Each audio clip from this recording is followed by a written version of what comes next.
Salut copain, tu vois cette symbolique? Ils s'habillent de blanc, hein? Mais ils répandent le mal autour d'eux.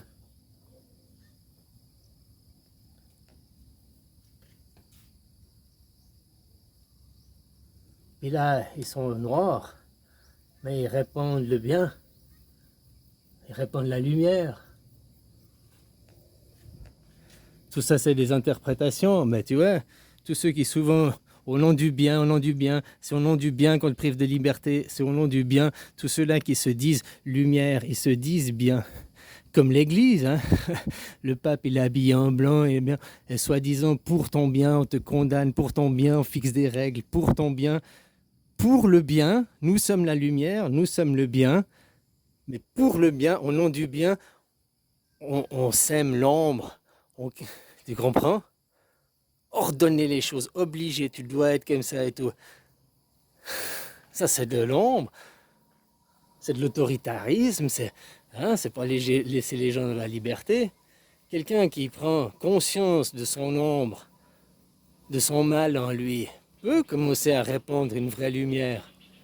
Mais tant que tu es dans la croyance, je suis le bien, puis moi je suis bien, je pense que je suis bien et tout, et ben en réalité, la plupart des gens, ils répandent le mal à travers. Ah, mais c'est au nom du bien, tu comprends? Mais c'est au nom du bien que, c'est au nom du bien que. Et ils sèment le mal. C'est pour ça que j'aime bien souvent des gens qui se disent, ben, moi je suis personne mal, hein? Parce qu'ils ont pris conscience. Mais parce que tu as conscience de ton mal, tu peux peut-être faire le bien à l'extérieur. Tandis que ceux qui sont, non, moi je suis le bien, ils prennent jamais conscience de leur mal et ils sèment le chaos. L'ordre par le chaos amène l'ordre. Hein, ouais, l'ordre amène le chaos, quoi. Mais pas l'ordre du sens rangé, l'ordre établi, l'ordre étatique amène le chaos. Et de ce chaos émergera un nouvel ordre. Une nouvelle. Tu comprends? C'est peut-être pas pour rien qu'ils sèment le chaos aussi, pour qu'un nouvel ordre émerge. Hein, quand on prend les choses avec le recul, hein? Oh, ouais, ils font ci, ils font ça. Oui, que la première image. Mais moi, je voyais aussi qu'ils font des choses vachement bien pour faire évoluer vos consciences à travers ça. Vous faire sortir de Pikachu Land pour la plupart, quoi. Et souvent, des gens croient faire le bien, et en croyant faire le bien, répondent le mal. Tu dois te taire, tu dois pas faire ça, tu dois te comporter comme ça, tu dois faire ci. Pourquoi au nom du bien? Non, c'est juste parce que eux, pour leur ego, ils veulent leur tranquillité, ils veulent ci, ils veulent ça. Hein, que tu as une mère qui empêche ses gamins de jouer. Pas de bruit, fais pas ci, fais pas ça, fais pas ci, fais pas ça. Pourquoi t'empêches de s'épanouir, de jouer, tant qu'il prend pas un couteau puis qu'il fait pas des choses violentes? Ah mais il fait du bruit, le bruit ça me dérange. Ah mais il joue, il court, ça me dérange. Ah, ça me dérange. Bah, la même chose fait les gouvernements après. Les gens ils manifestent, enfin non, ils vont même pas manifester parce qu'une manifestation c'est un truc improvisé et tout. Du moment que tu demandes une autorisation puis que tu dois manifester de telle heure à telle heure, de telle rue, ce n'est plus une manifestation, hein, au sens propre du mot, quoi. Voilà quoi.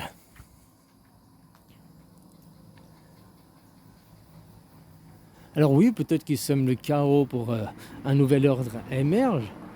Parce que si ça doit venir du peuple, si c'est les élites qui te font émerger un nouvel ordre, tu comprends ce que je veux dire? Bon, la Révolution française est émergée, est partie, c'est les bourgeois qui l'ont fait, machin. Mais dans l'histoire et tout, dans la tête des gens, c'est parti des paysans. Tu comprends? Maintenant, on voit, on sait que c'est les bourgeois et tout. En fait, on a juste changé d'étage de la pyramide. Avant, c'était une certaine caste, une certaine catégorie qui avait le pouvoir. Et on a passé ce pouvoir à une autre caste qui est devenue les bourgeois, les commerçants. Ok, mais maintenant, il est temps de passer à une autre caste aussi. Qui c'est qui reste en dessous des commerçants? Il y a eu Super King, après il y a eu les rois, machin, puis après il y a eu les bourgeois, puis maintenant, il reste qui à prendre le pouvoir de la pyramide si on passe chacun notre tour?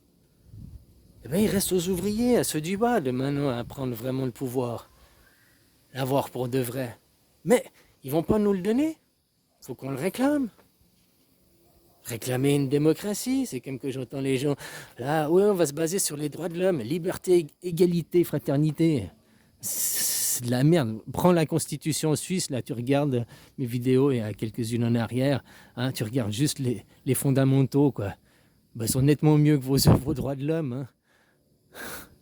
Non, nous, on n'est pas pour l'égalité, nous, on est pour l'équité. Ouais, moi, je suis aussi pour l'équité. Parce que nous, on n'a pas tous les mêmes besoins. Un homme et une femme, on n'est pas égal. Ça ne veut pas dire qu'on n'est pas égal, qu'on ne doit pas être équitable. On n'a pas les mêmes besoins au sens de la société. Une femme, par exemple, moi je trouve qu'une femme, 3 jours d'office par mois, elle devrait avoir ses congés pour ses ragnagnas.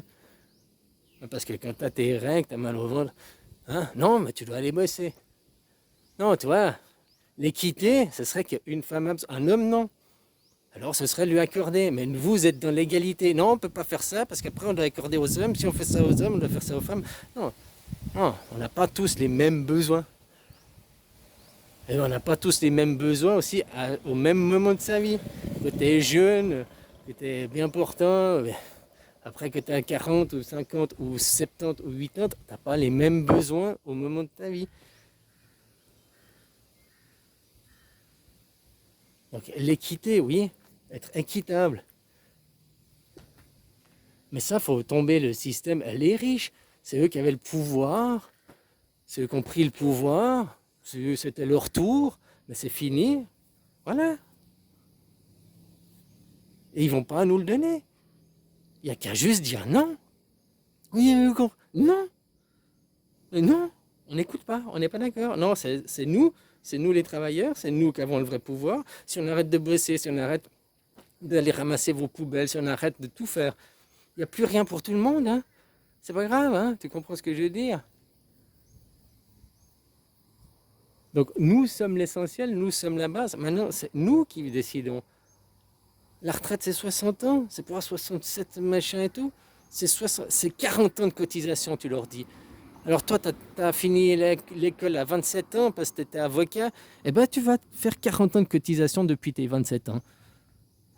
Toi, tu as commencé à travailler à 20 ans, bah, 40 ans de cotisation. Bon, moi, je ne suis pas pour ce système. Moi, je suis pour un système de la gratuité. La gratuité, parce que en réalité, que tu sais que l'argent il est imprimé puis qu'il vaut strictement rien, tu travailles déjà pour un bout de papier. Non, c'est de l'argent, c'est de la croyance. De la croyance, sors de ta caverne, mon petit. C'est la croyance, tu travailles pour du papier, pour des peanuts, pour rien du tout. Donc on pourrait déjà être dans un système de gratuité. Et en gratuité, quoi, bah, tu vas travailler, tu donnes ton temps. C'est ce que tu as le plus précieux au monde, c'est ton temps, quoi. On ne peut pas te le voler. Par contre, on peut t'influencer pour que tu le perdes. Mais on ne peut pas te le voler, il est qu'à toi ton temps, il est personnel, ça c'est la chose qui t'appartient. C'est la chose dont les riches ou ceux qui veulent devenir puissants, rois, seigneurs, ils ont besoin de prendre, s'accaparer le temps des autres, que les autres leur donnent leur temps pour pouvoir faire quelque chose. Alors le temps, tu vas travailler 4 heures par jour, maintenant on monte des machines et tout, si on allait seulement 4 heures par jour faire du travail, ça suffirait. Et en échange de ça, tu as la gratuité. Tu es malade, l'hôpital c'est gratuit. Tu vas au supermarché, c'est gratuit. Et puis crois pas que les gens ils vont se ruer, non. Parce que tu sais, ils se ruent parce qu'on leur dit il y a du manque, il y a de la pénurie. Hein. Mais s'il n'y a pas de manque, il n'y a pas de pénurie, puis qu'il y a toujours, eh ben, au fait les gens ils vont aller prendre leurs besoins, puis ils peuvent revenir tous les jours prendre leurs besoins. Bon, bref, c'est un état d'esprit, hein, c'est un paradigme à changer. Un paradigme, c'est la façon de penser des gens de la base. Donc ça commence par l'école. Hein. Eux, ils font ça aussi par l'école. Ils ont influé les nouvelles générations, on apprend des nouvelles choses, on nous influe différemment par rapport à nos parents. Quoi. Alors le monde de la gratuité, c'est tout à fait possible. Tu donnes ton temps et en échange, bah, tu as ce que tu veux. Voilà. Qu'est-ce que tu veux de mieux, quoi. Au lieu d'être dans l'illusion de... Puis on donne des richesses à ces gens, puis de l'importance à ces gens, puis en leur disant mais en réalité, il n'a pas plus de temps que toi. Avant, moi, c'était bien parce que quand il y en avait un qui devenait millionnaire, milliardaire, 3 générations, on disait, les petits-fils ou les arrière-petits-fils, ils avaient dilapidé toute la fortune, donc l'argent il tournait. C'est-à-dire que maintenant, c'est des fortunes qui sont là depuis 300, 500 ans, 600 ans grâce aux banques et aux trusts. Hein? Et puis, c'est même pas. Parce que autrement, ils auraient aussi dilapidé les fortunes, puis l'argent il aurait changé de main depuis longtemps. Puis si l'argent il change de main, il tourne, il y a les idées aussi. Mais on restera dans ce monde pourri tant que l'argent ne change pas de main. Les banques, ça doit être nationalisé. Pourquoi les banques, la Fed et tout ça, c'est des banques privées? Allô, allô, allô. C'est des banques privées pour te priver de ta liberté. Voilà. Donc le système de gratuité, c'est le meilleur. Et puis maintenant, tu me montres un seul animal au monde, à part ce couillon d'être humain qui va travailler pour de l'argent. Montre-moi les chiens travaillent pour de l'argent. Non. Les éléphants, non. Les oiseaux, non. Les fourmis, voilà, des travailleuses, des fourmis. Est-ce que dans la fourmilière, elles travaillent pour de l'argent? Non, mais elles ont tout gratuit. Elles ont à bouffer, elles ont machin, elles font leur échange, tu comprends? Nous aussi, pourquoi on doit payer? Ce monde nous est donné gratuitement. Et après, il y a des couillons d'âme, c'est des connards, hein, c'est des enculés, c'est des fils de pute. Ça s'appelle comme tu veux. Pour moi, c'est des sous-hommes. Et ils te font payer. Et tous ceux qui sont derrière, qui disent oui, tu dois travailler, il faut l'argent, oui, tu dois gagner ta vie. Non, tu dois perdre ta vie, puis faire gagner le profit à l'autre. Oui, oui, tous ceux qui justifient leur mal-être, qui justifient leur laisse. Mais vous êtes des chiens. Puis si tu as un chien aujourd'hui, bah demain tu seras un chien, puis va travailler. Allez, à ta place, de caniche à la niche. C'est comme certains pays africains maintenant avec les BRICS, là, tu vois. Ils disent bye bye les Américains, vive, on va signer avec les Russes, on va signer avec les BRICS, quoi. Au lieu de dire putain, bah maintenant on arrête d'être des chiens, on devient des humains libres. Non, on va juste changer de maître. Voilà, les gens, c'est comme ça. Donc vous êtes avec l'argent. Oui, non, mais blablabla, blablabla. L'argent, il faut, l'argent, c'est bien. Tant que t'es pas dans un système de gratuité, tant que tu t'inspires pas de la vie, bah t'es qu'un putain de chien, t'es pas un être humain, quoi. T'as pas le respect de ma part d'être appelé un être humain, quoi. T'es qu'un chien qu'on peut soumettre, qu'on peut corrompre. Tiens, tiens, allez, tiens une petite cacahuète. Allez, bisous, copain.